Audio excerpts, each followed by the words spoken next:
Germany finally overcome what has haunted them the last two World Cups. The Netherlands smash Sweden 5-1.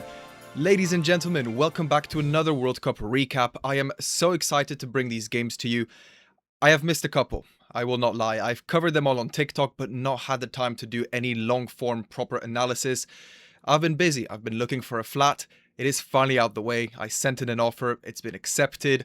Hooray, I can now get back to focusing on what really matters, which is the World Cup. And a phenomenal game we saw yesterday, the one I'm going to start off with. Germany against Côte d'Ivoire. It was a game that was very hyped up. Defense versus attack, tactics versus skill, and a bit more of a free-flowing game. Obviously, all of these Côte d'Ivoire attackers, notably Yan Diomande, but also the likes of Nicolas Pepe and Amad Diallo and Bazoumana Touré. How were Germany going to handle this?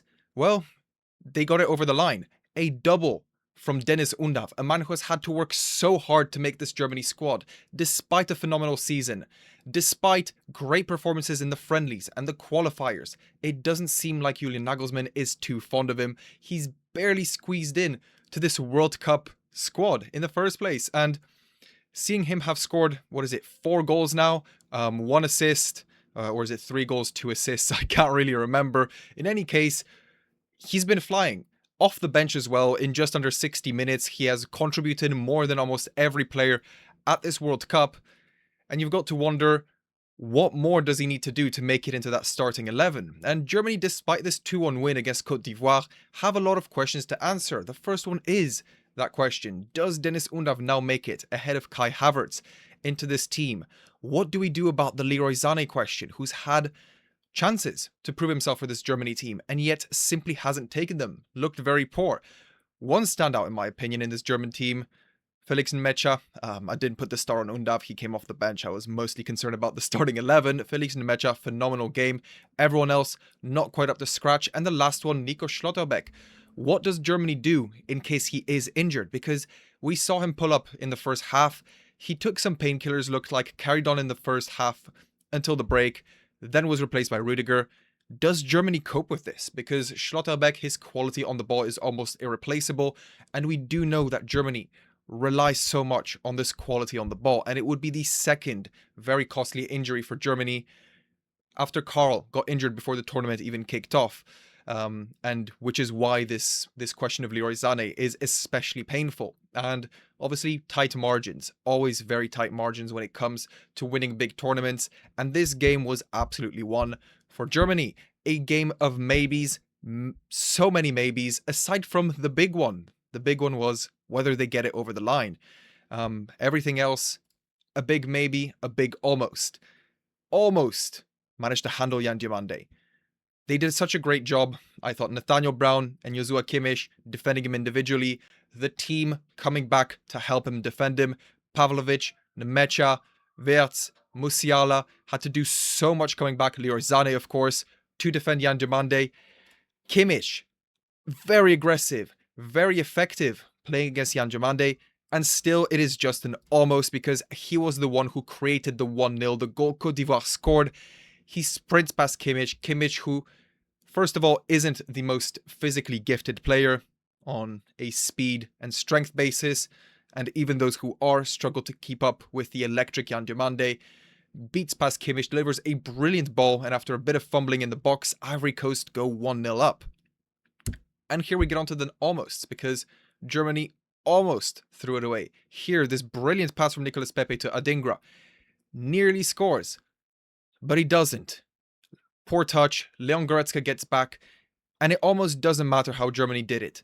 It doesn't matter that on a different day Ivory Coast could have punished them, because it almost feels like for Germany, the last 2 World Cups were those other days where things go wrong. And today, finally, things went right for Germany.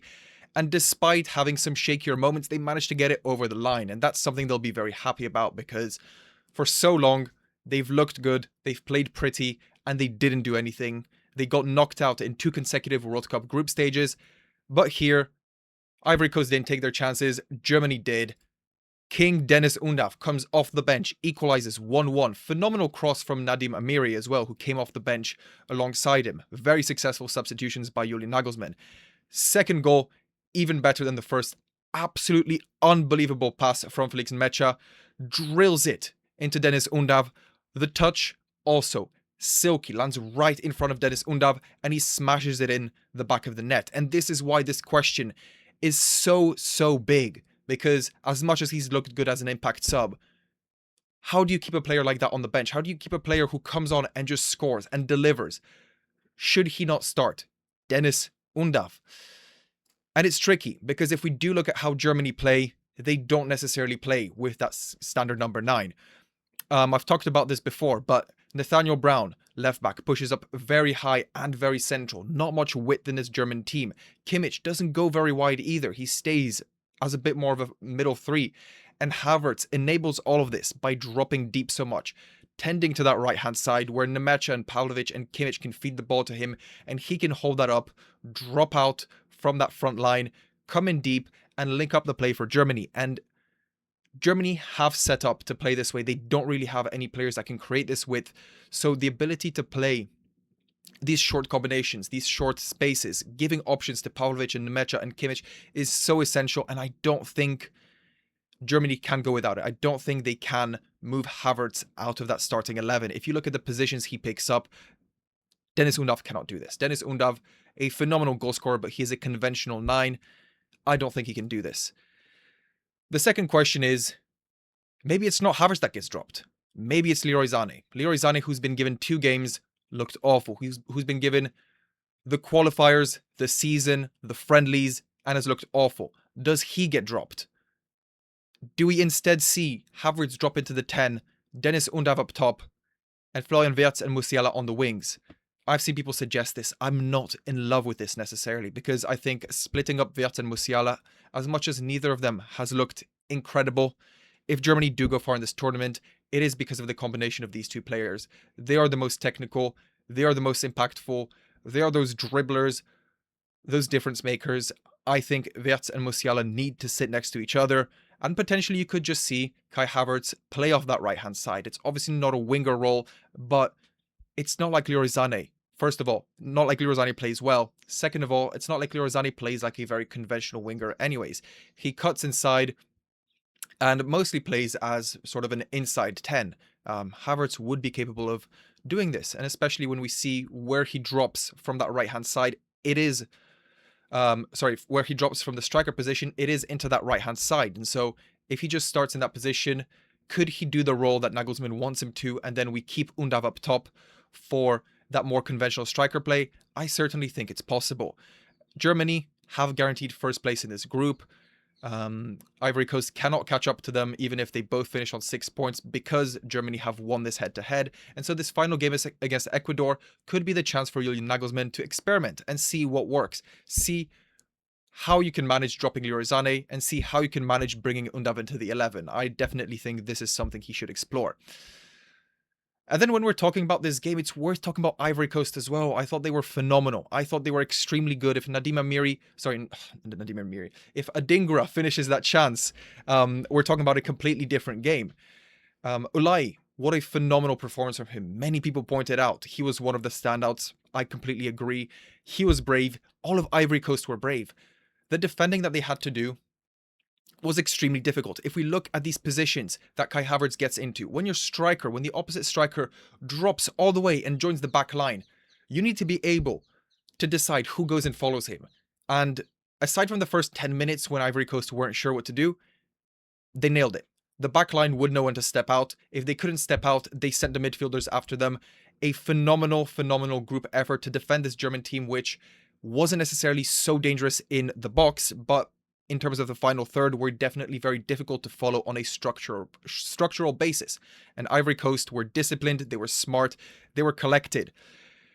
Yan Diomande, was he good enough for Ivory Coast to go all the way? I certainly think so. I saw some people criticizing that this wasn't the most impactful game, and I agree. But if this is a less impactful game, and he's still the one creating the chance, and he's still requiring Germany to dedicate their entire plan to defending him, I certainly think Yan Diomande is proving to be worth 100 million, proving to be the star player of this Ivory Coast team. And because Germany have to focus so much on him, it also allows the other players to shine a lot as well. especially at some point when Germany got very unbalanced down that right-hand side, focusing so much on Diomande. It opened up a ton of space for Ahmad, who I thought was also very good, very smart with the ball. The midfield as well, because Germany had to focus so much on cutting out those passes to Diomande, a lot of the times the midfielders could run with the ball, and they did that very well as well. But the big question is for Ivory Coast, same as Senegal almost, those big African nations, and same as Morocco, they look good against those top European and South American nations. But can they get it over the line? It seems like almost all of those teams have had brilliant first halves and then sort of fizzle out in the second half. Well, they will have to answer it very quickly because the knockout stages are coming. Côte d'Ivoire most likely finishing second. Unless they manage to drop points to Curacao, they will finish ahead of Ecuador. They've got the head-to-head, which obviously won't matter in any case. They can't both tie on 3 points. But yeah, Ecuador drop points against Curacao. Côte d'Ivoire most likely finishing second, which means that they will likely face whichever team finishes second in this group of death with Norway, France, and Senegal. And it's not necessarily something that they want to do, but they'll have to do it. It'll likely be either Norway or Senegal, which will be a big, big test, which is why Ivory Coast need to focus and make sure that they can get it over the line, that the first halves aren't their only good bits of performance, that they turn up in that second half, they score those chances, they convert. And as for Germany, they will face in the round of 16, not the round of 32, the round of 16, whoever finishes first in this group, which will most likely be France. And that's going to be a big test for Germany. It could be an early tournament exit, not even because of a poor level, but because they are facing arguably the strongest team in the tournament, France. They'll still be crossing their fingers that France drops points and they get Senegal or Norway in the round of 16, who will be slightly easier. But in any case, it will be a big test for Germany. It will probably be France. But after today's game, Germany will feel slightly more optimistic. And as for another team that should feel optimistic, the Netherlands. Many people have criticized that they're not offensive enough, that they're not good enough at converting their offensive chances. And a 5-1 win against Sweden is definitely one way to try and prove them wrong. But I will say, I've tried to temper people's expectations. I've seen a lot of people get carried away. Sweden won 5-1 against Tunisia, and Netherlands beat Sweden 5-1. First of all, Tunisia looked disastrous. And second of all, here again, I will argue, this was as much a case of Sweden being very, very poor defensively as it was a case of the Netherlands being fantastic. And the main giveaway is honestly the goals that Netherlands score. Carbon copy, 1-0, 2-0, 3-0, the same exact goal. Run down the line, whip it into the box, striker smashes it in. Sweden were so poor at defending those balls into the edge of the box.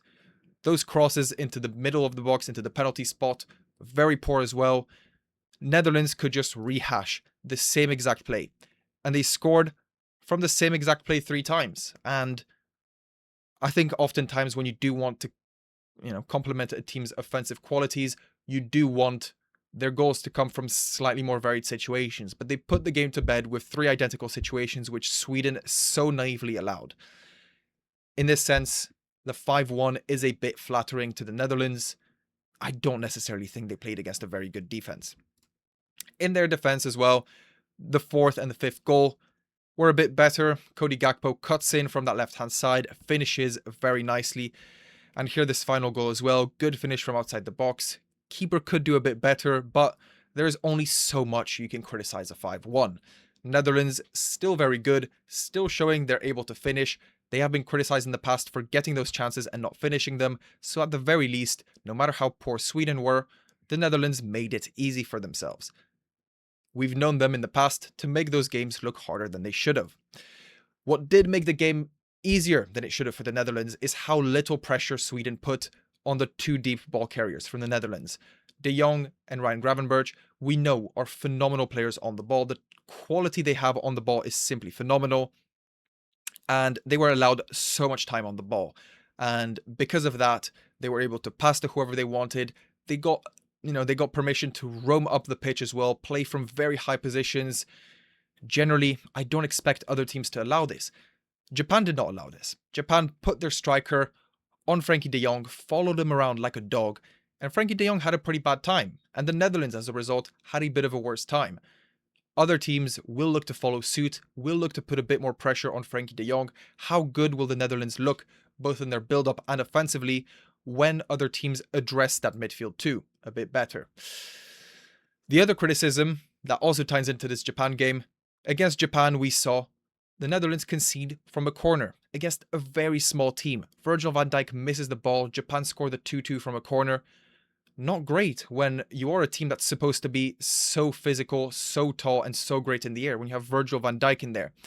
And against Sweden as well, they concede from a headed position like this. It was offside, but I think the alarm bells are still here. Verbruggen, poor, very poor. He should be flying out of his net, flying off his line to save that, and he just came out way too timidly and allowed Sweden to score. Obviously, it was not a goal, it was offside, but the bad behaviors are there, the bad signs are there. I still think the Netherlands will both need to improve defensively and in their midfield and in their attack. They're a very strong team, but I struggle to put them in the favorites just yet. Meanwhile, Japan, while we are speaking about them, a very, very strong game against Tunisia, a Tunisia that has looked awful, but I did like Japan's attacking. I thought it was very varied. They scored from a variety of situations. They adapted very well to the opponent, as opposed to the Netherlands, who did play as the favorites against both Japan and Sweden. Japan approached the game against the Netherlands as the underdogs and tactically managed that game, and here as the dominant team against Tunisia and also tactically managed that game. In that sense, I really like what Japan are building. Again, not one of the favorites, but definitely a team to look out for. And in terms of those knockout stages, it does look relatively set in stone for what the matchups are going to be. As far as the top two goes, Morocco, Brazil are probably going to fight it out for first place on goal difference, and the same with the Netherlands and Japan. Now, you would imagine that Brazil and the Netherlands are favorites to finish first. They did do a bit better offensively in their respective games, and so what we're most likely going to see is the Netherlands against Morocco and Japan against Brazil, both extremely exciting games. Meanwhile, Sweden, who finished third, will get first place in Group E. They will get Germany. Honestly, a couple of really exciting knockout games up ahead as well. The groups are not all finished. There are still many, many groups ahead of us. We're about halfway through the group stages. Some questions have been answered, not all of them. And as I said, I did miss a lot of recaps, a lot of teams I haven't talked about enough, but trust me, I have a bit more time now, and I will be talking about many more of these, especially after the second round of games are all finished. Most of the groups are clarified, most of the knockout stages will be set. I will come back, I will do a full thorough recap on every single team in this tournament. Do not worry, you will hear my opinions, you will hear my takes, and I will tell you exactly what you can expect from this World Cup, which so far has been phenomenal. In any case, thank you for watching. See you next time.